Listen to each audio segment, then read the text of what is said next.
Ola, nós somos Carmen e Carla de Illes de Carral e imos relatar unha historia, un conto sobre a guerra, concretamente a guerra de Ucraína e Rusia.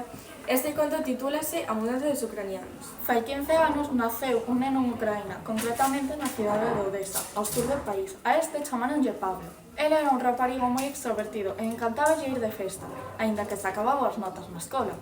Todo iso cambiou a principios de febreiro de 2022, cando moita xente falaba de que Rusia ia comenzar unha guerra contra eles.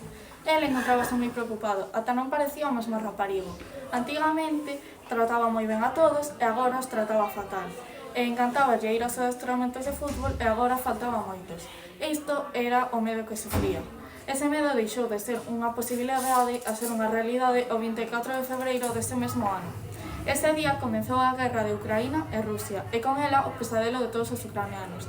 Xusto nesa data, nai e fillo mantiveron unha conversa, xa que a súa nai, Odela, tamén notara que Pablo estaba raro durante ese período. Pablo, que che pasa? É polo ataque en Kiev? Pois claro, mamá, ti non ves que imos morrer? Mantén a calma, fillo. Esta situación é preocupante. Sí, non vou mentir, pero seguro que o noso presidente Zelensky soluciona todo e non chega a nosa cidade. Xa verás, eu non me equivoco. Por desgraza, o raparigo estaba no certo. En un pouco menos dun mes, máis adiante atacaron por primeira vez a súa cidade, o 21 de marzo.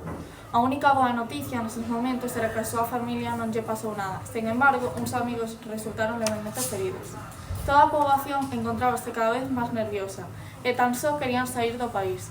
Pablo, a súa nais e máis a súa avoa puderon buscar rapidamente un sitio onde fuxir, porque a verdade é que a eles cartos non lle faltaban.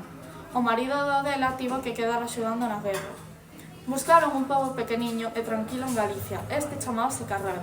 Ao chegar, sen apenas coñecer o idioma, non se sentían cómodos, e ambos os tres tiñan un único pensamento: que acabase xa ese conflito armado, poder regresar á súa nación cos seus amigos, o home que quedara ali obligadamente, etc. En resume, recuperar a súa vida cotiá.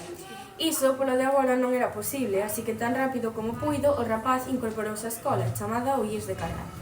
Como xa dixen, esta familia non falaba apenas español, polo que o director aconselloulle baixar un curso, e o rapaz aceptou. Por outra parte, a nai estivo durante unha pequena tempada buscando un traballiño, similar ao que exercía no seu país, en Ucraína, pero pronto encontrou un.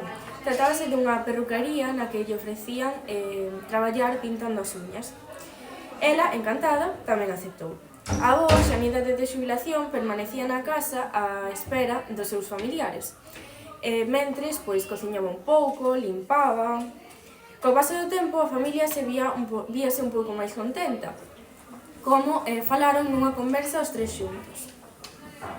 Pablo, que tal hoxe no colexio? Pois moito mellor, a verdade. Fixen uns amigos cos que xogo no patio ao fútbol, estánme axudando un pouco co idioma. Como me alegro. E ti, filla, que tal no traballo? A verdade teño bastante traballo, pero tanto as miñas compañeras como as miñas clientas son moi boas comigo. Ai, que contenta estou.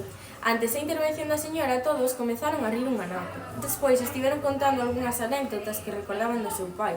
A verdade é que o voltaban moito en falta.